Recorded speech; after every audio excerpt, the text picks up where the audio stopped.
Moving on, industry bodies have said that a 50% tariff rate is similar to a trade blockade and are seeking government intervention. Manisha Gupta has more on the impact of the higher tariffs on specific sectors. Manisha, who will be the worst hit? Well, dozens of sectors will bear the brunt of Trump's tariff take. Let me take you through the gems and jewelry industry first. And U.S. is the largest export destination for the industry, accounting for $9 to $10 billion annually, which is almost 30% of overall exports. The fear of higher tariffs has led to a 75% drop in exports in the month of July. As things stand, all exports have been suspended. The Jewellery Export Association is seeking government intervention and has requested state governments of Gujarat and Maharashtra already to provide relief to the workers. Next on my radar is the textile industry, where the U.S. accounts for more than $8 billion in annual exports. This is 35% of India's overall textile exports. Industry believes that the U.S. buyers will not accept such a steep hike in prices. They have also halted all shipments to the U.S. and trade has completely stalled. The Federation is calling for support from the government, including the removal of 11% import duty on cotton. They have also asked the government to release cotton stocks to cushion the impact. Another industry that will be impacted is the seafood. Total annual exports to the U.S. stand at nearly $3 billion for this one.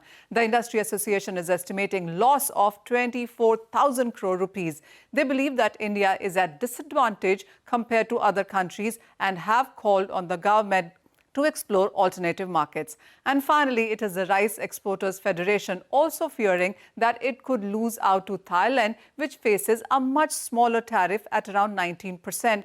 compared to India's proposed tariff rate of 50%.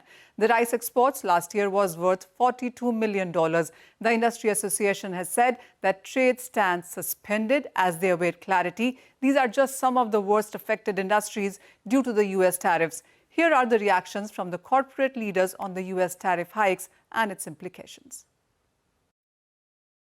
For Bajaj, I can tell you in a word that we are quite unconcerned, and I'll tell you why. Our exports to the US are basically in two brands, KTM, that's about 10,000 vehicles a year, and Triumph, which is about 5,000 vehicles a year.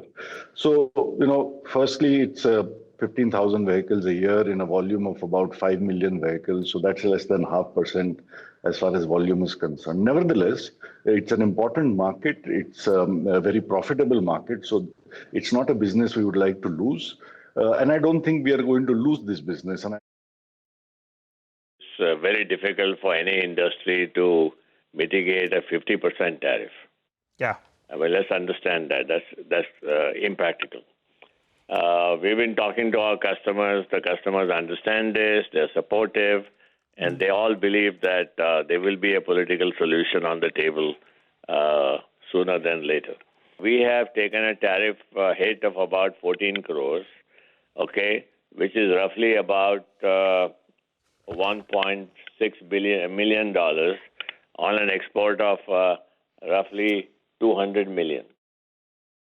If there is a 200% or thereabouts, I'd say anywhere from 20% to 200% tariff on pharmaceuticals, it would have a significant impact on the U.S. market per se. I mean, as we've talked in the past, 70% of the drugs in the U.S. are imported. 50% of generics are imported from India. So obviously, high tariff will have an impact on drugs that are imported from India. They want our US part of the business to be moved out to Bangladesh, Indonesia, and Vietnam, where we have our facilities. And I think that would be a death knell for at least for this particular season, which is coming up for the Indian industry, because 50% tariff, most of the retailers won't be able to absorb or have any mitigation. As an industry player, as a player in the Indian economy, how do you see these tariffs playing out on a domestic as well as an international level? No, so if you look at what's happening in the US, first from the JSW Group's perspective, we have operations in the US. We manufacture steel there. And obviously the tariffs that are being imposed by the president of the USA is helping our domestic manufacturing in the United States. So there's a positive on that account. Now, when it comes to India and when it comes to the tariffs that he's imposed, the 25% first and now 50% tariff, I think that there are two things. One is we are a sovereign country. For us, our domestic economy and 1.4 billion people come first. And whatever is in the interest of our country is what we need to prioritize. And if that means we have to buy oil from wherever we get it cheaper, that's in the benefit and in the interest of 1.4 billion Indians. And hence nobody and no country can bully our country. So that's the step and stand that's been taken by the government, and we completely back that and support that because that's in the right interest for the country. So for me, it's kind of unbelievable what's going on. I'm not able to fathom it. I hope both sides are able to iron out their differences because we are natural allies, and these are the two powers of the 21st century. There's obviously the United States, there's China, and there's India. And I think the United States knows that. I think India knows that. So I think, I hope that better sense will prevail, and this kind of, this kind of diktat that's going on, the kind of use of language that's going on stops, and we go back to being friends, we go back to respecting each other. We may have our differences, but this is no way to negotiate between two great countries. President